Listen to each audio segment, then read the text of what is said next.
nosotros a las 8.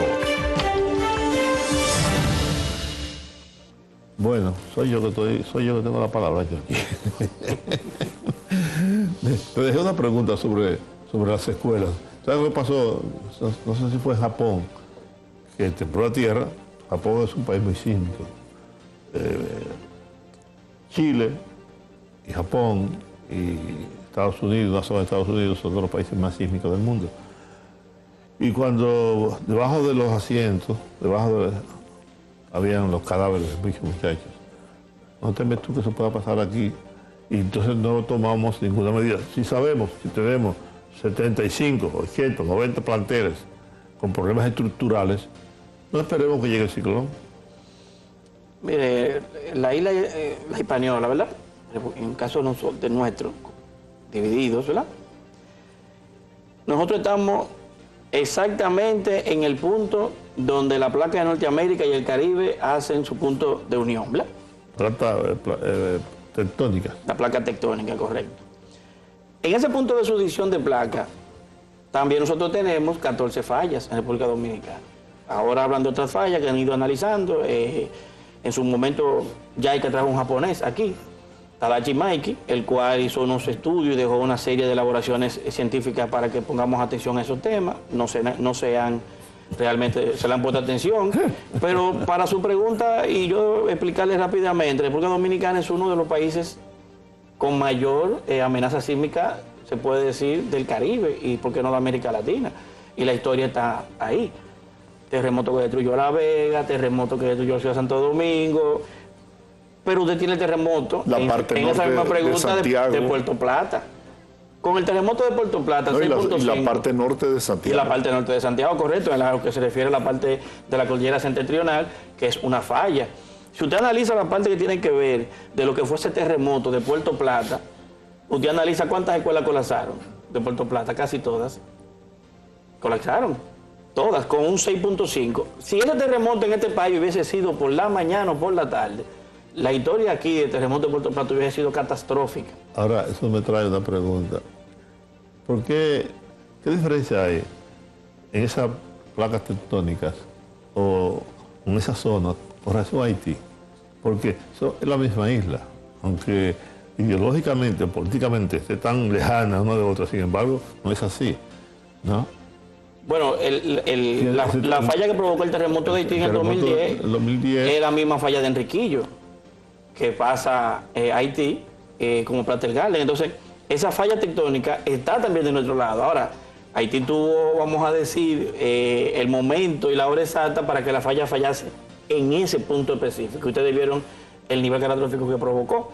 Si en nuestro país, con la cantidad de edificios, la falta de conocimiento, aunque se hagan 200 simulacros, es un tema de cultura que tenemos que cambiar. Tenemos que reconocer que nosotros tenemos una ruta de huracanes, que no se va a mover la isla, que nos pasa todos los años.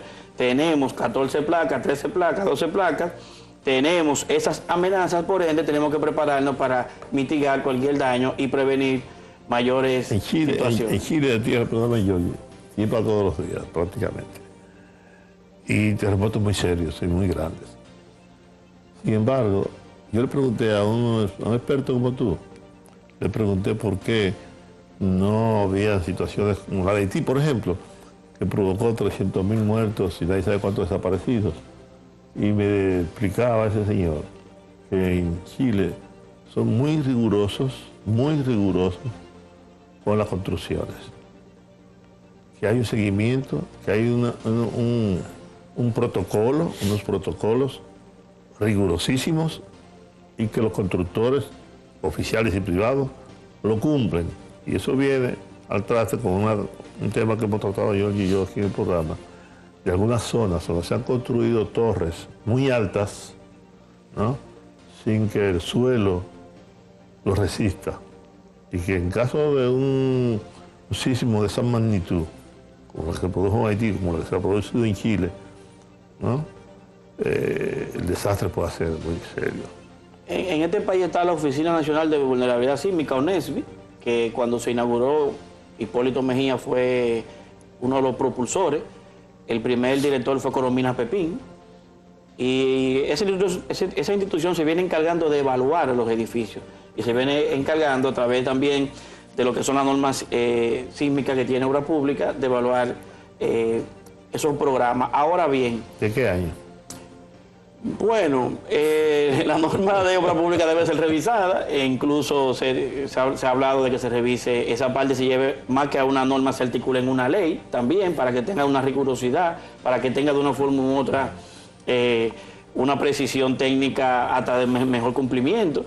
Pero todos nosotros estamos conversando, en el caso de Chile, Chile tiene un plan de gestión de riesgo que se cumple, que es eficiente, que esas vulnerabilidades son atacadas y son estudiadas para saber si esos factores de riesgo se pueden llevar en su momento a convertirse en un riesgo concretado. Entonces ellos tienen todo eso medido. Pero aquí, ¿quién se encarga de eso? ¿Quiénes han querido encargarse de eso? Absolutamente nadie. Hay un inventario, por llamarlo de alguna manera, del territorio de la isla, de la parte nuestra, la media isla nuestra, sobre las condiciones del terreno. Tú señalas que vino un experto japonés. Ellos tienen una experiencia enorme en el tema de los terremotos. ¿Hay una evaluación que le indique a los constructores las zonas donde pueden levantarse torres, donde no pueden hacerse por el tipo de terreno, que se puedan construir incluso obras sismo resistentes? Aquí parcialmente hay estudios de suelos.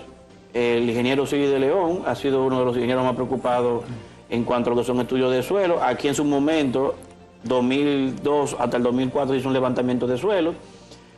Ese levantamiento se ha ido evaluando, han hecho pininos en cuanto a lo que sería manejar esas condiciones de vulnerabilidades y de sismoresistencia en tipos de suelo. Ahora bien, que haya habido un compromiso solamente viene atado de lo que es el plan y la ley de ordenamiento territorial, que viene ya a profundizar y a manejar recursos para que las autoridades tomen en cuenta de manera geográfica cuáles son los, vamos a decir, las microzonificaciones para construcción del tipo de eventual sismoresistencia o de eventual naturaleza en la construcción. Es verdad que el tema de los radares influye o ha influido en que estos desastres se puedan prever. Eso es falso. ¿No son importantes los radares? Son importantes los radares para saber la milimetría, en el caso ya de lo que es... Por eso estuve viendo ahora en la prensa. En el manejo de la densidad de las nubes, la lluvia que se esperan, pero para prevenir, o sea, los radares para medir la lluvia cuando ya tenemos las nubes, cuando tenemos prácticamente la pluviometría encima de nosotros. O sea, seguimos insistiendo en actuar de forma reactiva.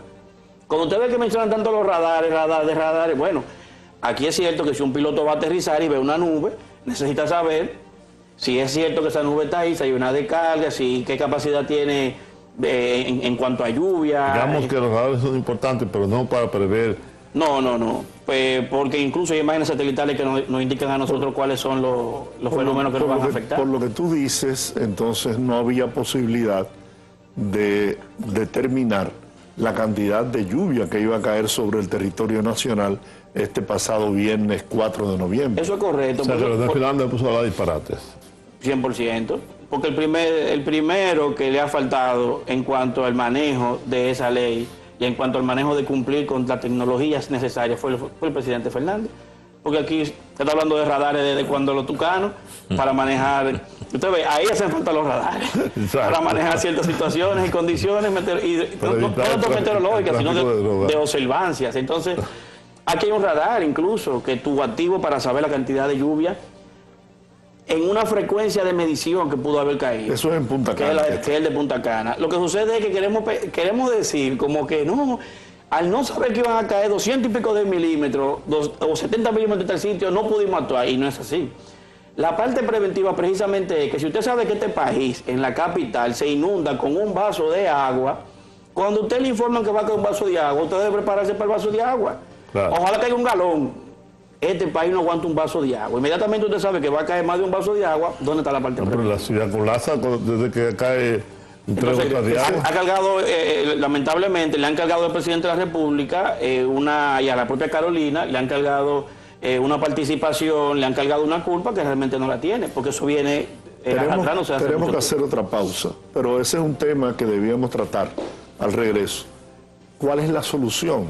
Porque hemos planteado los problemas, pero debemos aportar soluciones para que no suceda en el futuro situaciones como esta. Vamos a la pausa.